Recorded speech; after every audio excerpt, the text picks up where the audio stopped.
यार लगता है अब लगाव से लोग थोड़ा सा वक्त देकर जिंदगी की सारी खुशियां छीन ले जाते।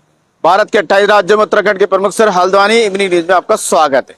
किसी भी व्यक्ति को मानसिक तनाव किस स्तर पर ले जा सकता है इसकी कल्पना भी नहीं कर सकते। और जब मानसिक तनाव का स्तर पूरे चरम पर पहुंच जाता है तो वो व्यक्ति अपनी जान भी दे देता है, फिर चाहे वो लड़का हो या लड़की, आदमी हो या औरत। अभी हाल में ही दर्जन भर नीट पेपर लीक से मानसिक तनाव में आए लड़के लड़कियों ने आत्महत्या कर ली थी। ताजा घटना हैदराबाद के मियापुर इलाके की है, जब 25 साल की सॉफ्टवेयर इंजीनियर तेजस्विनी ने कथित तौर पर मानसिक तनाव के चलते मंदिर के तालाब में कूदकर अपनी जान दे दी। प्राप्त जानकारी के अनुसार तेजस्वी डिप्रेशन और गंभीर फोबिया से जूझ रही थी।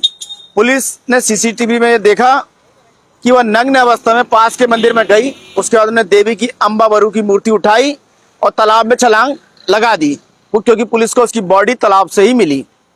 पूरे मामले की विस्तृत जांच फिलहाल पुलिस कर रही है। हालांकि खबर संसार इसकी पुष्टि नहीं करता है। देश की अन्य खबरों पर भी एक नजर डाल लेते हैं। देश की राजधानी से दिल्ली उच्च न्यायालय ने वांगचुक की पत्नी द्वारा सफदरगंज अस्पताल के स्थानांतरण की मांग वाली याचिका पर अंतरिम राहत देने से कतई इंकार कर दिया।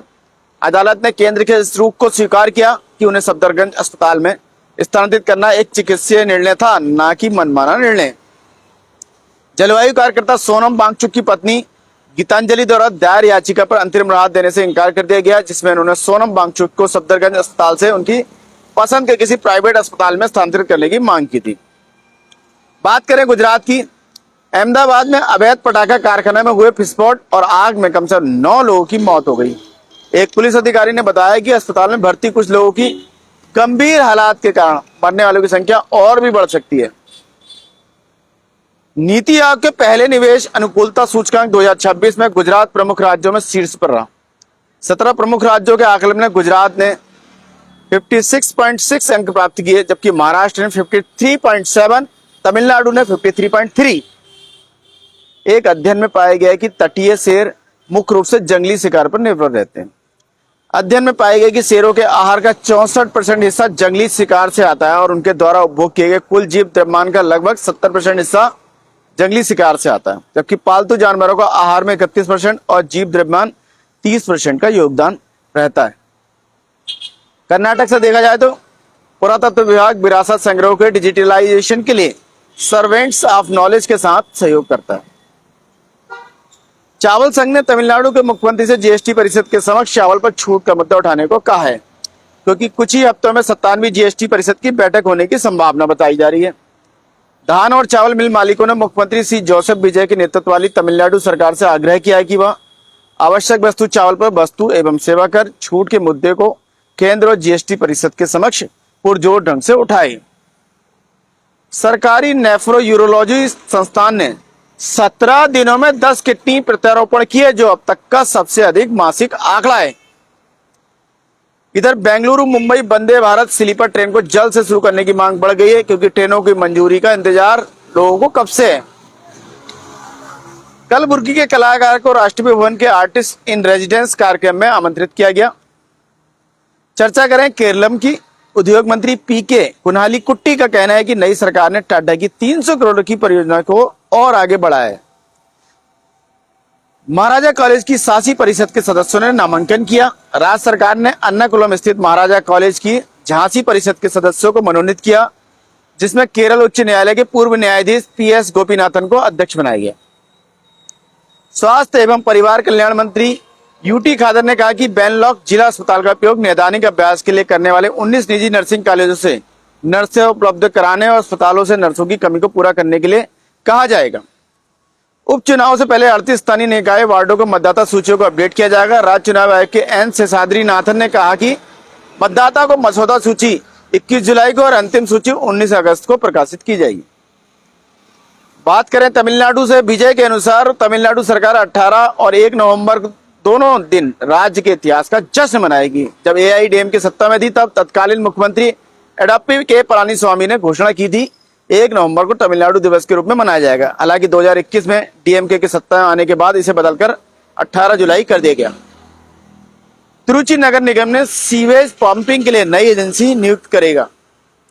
मंत्री बी संपत कुमार ने कोयम्बटूर में 1202 नए राशन कार्ड वितरित किए। आज तमिलनाडु सरकार ने साइबर वित्तीय घोटालों के खिलाफ त्वरित कार्रवाई के लिए E0 FIR प्रणाली लागू की है। 1930 हेल्पलाइन नंबर पर 1 लाख रुपए से अधिक के नुकसान के संबंधित साइबर धोखाधड़ी की शिकायतों को E0 FIR दर्ज करने के लिए अपराध और आपराधिक ट्रैकिंग नेटवर्क और सिस्टम के साथ एकीकृत किया जाएगा। बात करें छत्तीसगढ़ से, रायपुर में एक ही परिवार के 5 लोग मृत पाए गए। पुलिस को आत्महत्या का संदेह है। प्रारंभिक जांच से पता चलता है कि व्यक्ति ने आत्महत्या करने से पहले अपने परिवार के सदस्यों को जहर दिया था। हालांकि विस्तृत पोस्टमार्टम और फोरेंसिक विश्लेषण के बाद ही मौत की सटीक जानकारी और उसके कारणों की पुष्टि हो पाएगी। उड़ीसा से नवीन पटनायक ने केंद्र से छात्रों के साथ संवाद शुरू करने का आग्रह किया है। उड़ीसा में सरकारी पेंशन बंद होने के बाद कथित तौर पर आत्महत्या करने वाली 67 वर्षीय विधवा की घटना के बाद शनिवार को कार्यकर्ताओं ने कमजोर वर्गों की सुरक्षा के लिए मजबूत तंत्र की मांग की है। पश्चिम बंगाल से कलकत्ता उच्च न्यायालय ने अमतला में अभिषेक बनर्जी के कार्यालय को गिराने पर रोक लगाने का आदेश जारी किया है। डायमंड हार्बर रोड पर स्थित इमारत को गिराने के संबंध में जुलाई के अंत तक यथास्थिति बनाए रखने का निर्देश देते हुए अदालत ने कहा, इस मामले की सुनवाई नियमित पीठ के समक्ष फिर से की जाएगी। कलकत्ता उच्च न्यायालय ने आज रविवार को पश्चिम बंगाल के दक्षिण 24 परगना जिले में टीएमसी सांसद अभिषेक बनर्जी के डायमंड हार्बर निर्वाचन क्षेत्र कार्यालय के जो ध्वस्तीकरण किया बुलडोजर के, उस पर तत्काल रोक लगाने की है, क्योंकि कल 5 मंजिला कार्यालय पर बुलडोजर चल रहा था और काफी तोड़ भी दिया था। शुभेंदु का कहना है कि निवेशक लौट रहे हैं। उन्होंने बांकुरा में 15,000 करोड़ रुपए के इस्पात संयंत्र की आधारशिला रखी है। आंध्र प्रदेश से प्रधानमंत्री 1 अगस्त को भोगपुरम अंतर्राष्ट्रीय हवाई अड्डे का उद्घाटन करेंगे। विजयवाड़ा में 3.02 करोड़ रुपए की सड़क विकास परियोजनाओं की नींव रखी गई। पर्यटन मंत्री दुर्गेश ने कपिल देव से मुलाकात की और आंध्र प्रदेश में गोल्फ पर्यटन की संभावनाओं को पता लगाया। आंध्र प्रदेश के मुख्यमंत्री ने गुंटूर नगर निगम के लिए इलेक्ट्रिक स्वच्छता वाहनों का उद्घाटन किया। मुख्यमंत्री एन चंद्रबाबू नायडू ने शनिवार को नागरिकों, जनप्रतिनिधि और अधिकारियों से गुंटूर को एक आदर्श स्वच्छ शहर में बदलने के लिए मिलकर काम करने का आह्वान किया। साथ ही स्वर्ण आंध्र और स्वर्ण पहल के तहत 25 इलेक्ट्रिक ऑटो टिपरों को वर्चुअल रूप से उद्घाटन भी किया। मध्य प्रदेश मंत्रिमंडल ने राज्य विधानसभा में प्रस्तुत करने के लिए यूसीसी मसौदा विधेयक की मंजूरी दे दी है। मध्य प्रदेश में पुलिस ने कैन बेतवा स्थल पर भूख हड़ताल कर रहे कार्यकर्ताओं को अस्पताल पहुंचाया। मणिपुर में 6 नागाओं की हत्या के सिलसिले में 2 लोगों को और गिरफ्तार किया गया है। जम्मू कश्मीर की चिनाब घाटी में आतंकवाद विरोधी अभियान के दौरान एक नागरिक की मौत को लेकर बंद से जनजीवन प्रभावित हुआ है।